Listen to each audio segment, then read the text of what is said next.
अस्सलाम वालेकुम, मैं हूं मुनीर अहमद और आज मैं हाज़िर हूं कुछ और एसएसटी के सैम्पल क्वेश्चन लेके आया हूं एमसीक्यूज़ में। तो देखें, ये जो सवाल आते हैं ये आपके फ़र्स्ट ईयर और मैट्रिक्स से हैं, ठीक है जी। तो अब देखें, सबसे पहला सवाल लिखा हुआ है the value of omega power 13 is equal to. अब देखें, आपके पास क्यूब रूट ऑफ यूनिटी होती है 1 ओमेगा एंड ओमेगा स्क्वायर। अब इस दो बातें याद रखिएगा, ठीक है। Sum of cube root of unity यानी कि इन सबको हम प्लस करें, ठीक है, तो वो इक्वल टू ज़ीरो होता है। और दूसरा आप लोगों के पास है product of cube root of unity, यानी इन तीनों को आप मल्टीप्लाई कर दें, ठीक है, वो बराबर होता है 1 के। कैसे?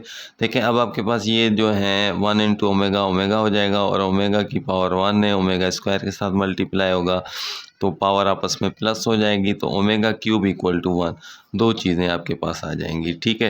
तो इसी तरीके से जब आपके पास ओमेगा पावर 13 लिखा होगा तो हम कोशिश करेंगे कि इसको क्यूब में तोड़ें, क्योंकि क्यूब जो है वो 1 के इक्वल होता है। तो अब देखें, इसमें हम कहें, आपको वैसे पता ना चले तो आप क्या करें, 13, ठीक है, इसकी आप 3 से एलसीएम ले लें, ठीक है। आप इसको 3 से डिवाइड कर लें, बल्कि, ठीक है जी, 3 से डिवाइड करें तो आपके पास क्या आएगा, 4 टाइम 12 हो जाएगा और यहाँ पे 1 बच जाएगा, यानी कि ये पावर। इसको आप ऐसे लिख सकते हैं कि ओमेगा पावर 3 यहाँ पे जो इससे आपने डिवाइड किया है और ये जो आंसर आया है इसको आप ऊपर लिख लें, तो ये 3 इंटू 4 आपका 12 हो जाएगा। 12 आ गया पावर, आपके पास ये 13 है, 13 ये जो रिमाइंडर में है, तो इसका मतलब है कि ओमेगा पावर 1 इसके साथ मल्टीप्लाई होगा। अब देखें, ये ओमेगा पावर क्यूब जो है इक्वल टू 1 है, तो हम क्या करेंगे, 1 की पावर 4 और इसके साथ ओमेगा लिखा होगा। अब 1 की पावर 4 जितनी भी करें तो वो 1 ही रहेगी और ये मल्टीप्लाई ओमेगा, यानी कि ओमेगा आपका इसका आंसर होगा। अब देखें, इसके अंदर बी ऑप्शन में आपके पास ये लिखा हुआ है। अब देखें, इससे अगला सवाल लिखा हुआ है कि if one root of the quadratic equation is 3 plus iota the other root will be. अब देखें, एक चीज़ है, क्वाड्रेटिक फार्मूला होता है minus B plus minus radical B square minus 4ac, ये आप लोगों के पास अपॉन में 2 है। अब देखें, ये माइनस प्लस का मकसद होता है कि यहाँ पे आपके पास ये माइनस प्लस यानी कि दो रूट आएंगे, एक आपका प्लस के अंदर आएगा, एक माइनस के अंदर आएगा।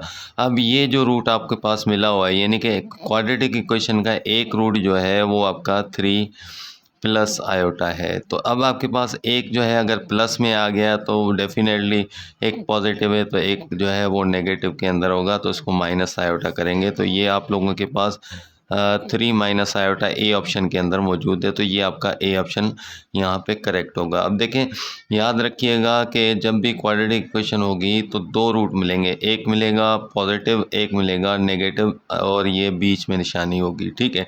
तो अब आप लोगों के पास उम्मीद करता हूँ ये दोनों सवाल समझ आ गए होंगे। हम चलते हैं नेक्स्ट की तरफ कि the coefficient of six term is expression is X plus Y whole power 16, ठीक है जी। अब देखें, इसके लिए एक फार्मूला होता है आप लोगों के पास, ये जो है इसकी हमने सिक्स टर्म बतानी है, यानी कि सिक्स टर्म। तो हम क्या करेंगे, यहाँ पे लिखेंगे ये जो हमारी पावर, इसको मैं फॉर एग्जांपल आप लोगों के लिए ऐसे लिख देता हूँ, एक्स पावर 16 लिखा हुआ है। अब देखें, एक्स प्लस वाई आपके पास पावर, यहाँ पे पी इसको शो कर देता हूँ, और हम क्या करेंगे, इसमें से हम इसको चूज़ करेंगे, यानी कि चूज़ करेंगे, यानी कि एन आपको क्या दे रहा है कि सिक्स्थ टर्म। अब आप देखें कि आपके पास ये जो एन दे रहा है वो दे रहा है सिक्स्थ टर्म, ठीक है, ये आपका इक्वल हो जाएगा एन के। अब देखें, ये खुद कह रहा है coefficient of sixth term is in the expression, ये जो है एक्सप्रेशन आपके पास पावर 16 के अंदर मिली हुई है। अब हम इसमें से निकालेंगे तो इसका फार्मूला होता है कि P choose N minus one, ठीक है। ये आप जहाँ पर भी अप्लाई करेंगे तो आपको मिल जाएगा। अब P फॉर 16 यानी कि पावर इसकी 16 है, तो हम क्या करेंगे, पावर 16 लगाएंगे।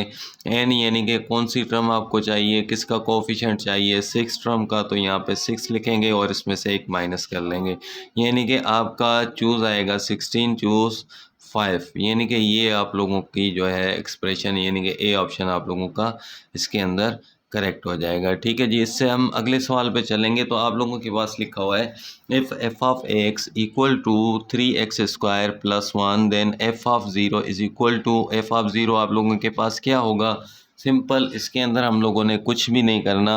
वैसे तो इसका मतलब जो है सॉल्यूशन बड़ा होता है, लेकिन इन शॉर्टकट हम इसको करेंगे तो वो आप लोगों के पास क्या होगा कि यहाँ पे हम देखेंगे एफ ऑफ एक्स क्या मिला हुआ है। देखें एफ ऑफ एक्स जो है वो 3x² + 1 मिला हुआ है, और x यहाँ पे एफ ऑफ एक्स लिखा हुआ है और यहाँ पे लिखा है एफ ऑफ ज़ीरो, यानी कि x की जगह पे ज़ीरो लिखा हुआ है। तो हम जस्ट x की जगह पे यहाँ पे ज़ीरो पुट करें, और यहाँ पे 3 लिखा हुआ है 3 लिखें। x की जगह पे हमने क्या करना है ज़ीरो, इसका स्क्वायर 3x² लिखा है हमने 3 लिख लिया, और इसमें +1 लिखा हुआ है।